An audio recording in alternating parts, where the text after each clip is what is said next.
should do instead, and you're going to think I've lost my mind. Let them finish building." I stared at her. "What?" "If you stop construction now, Cassandra's company declares bankruptcy. Your land gets tied up in a 3-year litigation circus with 96 families who bought homes in good faith suing everyone including you. Banks, title companies, insurance companies. It becomes legal whack-a-mole." She leaned forward. "But if you let them finish, then file for declaratory judgment. You own 96 completed houses. Cassandra's company has committed textbook fraud, selling property they don't own. They'll be desperate to settle because the alternative is prison." My hands were shaking. What if they somehow win? They won't. But even in some parallel universe where they did, you've lost nothing. Your land's already occupied. The difference is whether you fight one corrupt developer or 96 traumatized families. It was cold, strategic, brutal, and it made perfect sense. "How much?" I asked.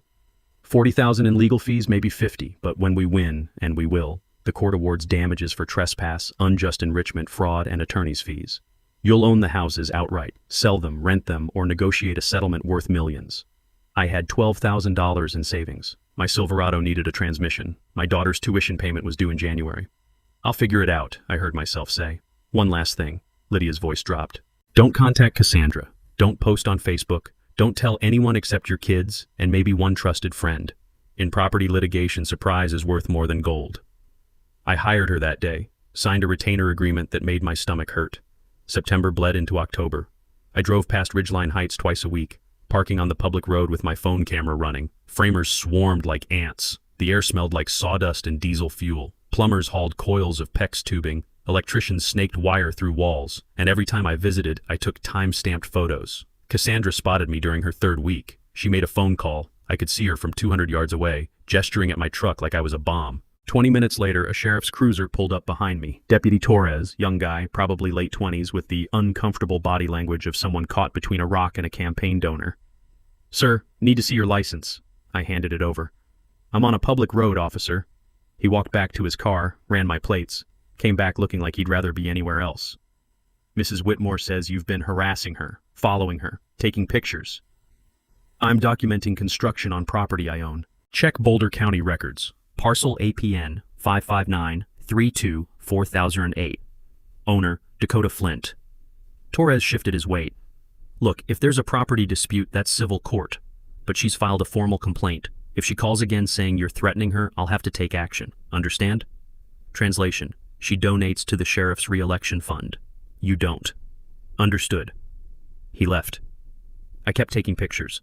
By November, the first families moved in, U-Hauls blocking cul-de-sacs, kids on scooters, the smell of pizza delivery mixing with fresh paint. I watched a couple carry a crib into house number 43, watched another family plant a maple tree in their front yard. And I felt sick. Because these weren't villains. They were people who'd saved for down payments, who believed they were living the American dream. But Cassandra?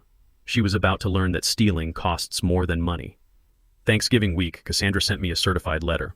I signed for it at the post office, and the clerk, a woman named Deb who'd known my grandfather, wrinkled her nose when she saw the return address. "Whitmore Development, LLC? That's the lady building those McMansions on Old Mill Road, right?" She handed me the envelope. "My sister tried to buy one. They wanted $485,000 for 1,800 square feet. Highway robbery." I opened it in my truck.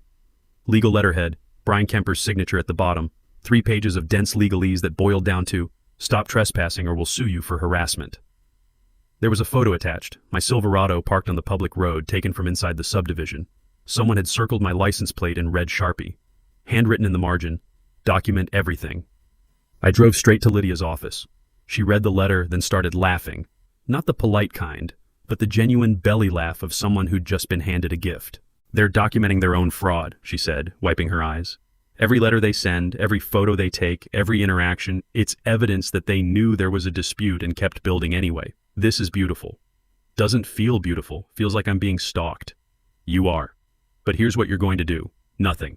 Let them waste money on legal threats. Let them generate evidence. We'll file in January, right after the holidays when everyone's distracted."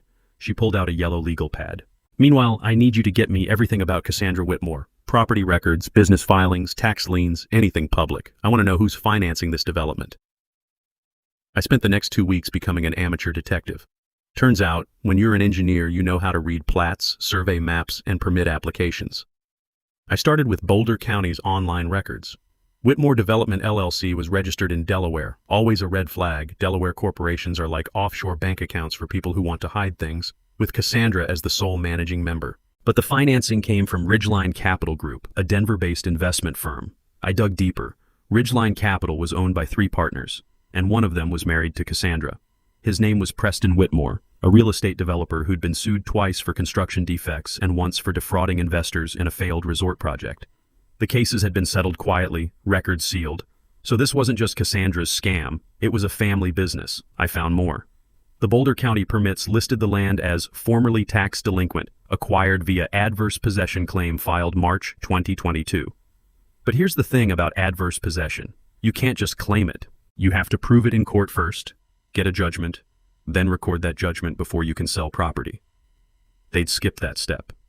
They'd filed a claim, then immediately started selling lots as if the claim had been granted. That's fraud. Premeditated, documented fraud. I sent everything to Lydia in an encrypted email, because by now I'd learned that developers like the Whitmores have ways of making people's lives difficult. She called me an hour later. Dakota, this is better than I thought. Preston Whitmore has a pattern. If we can prove he knew about your ownership and proceeded anyway, this becomes criminal fraud, not just civil trespass. How do we prove that? Let me worry about that, you just keep your head down. But keeping my head down got harder when Cassandra escalated. December 3rd, I got a call from Boulder County Code Enforcement. A man named Rick Paulson, who sounded tired in the way government workers do when they're handling their 50th complaint of the day.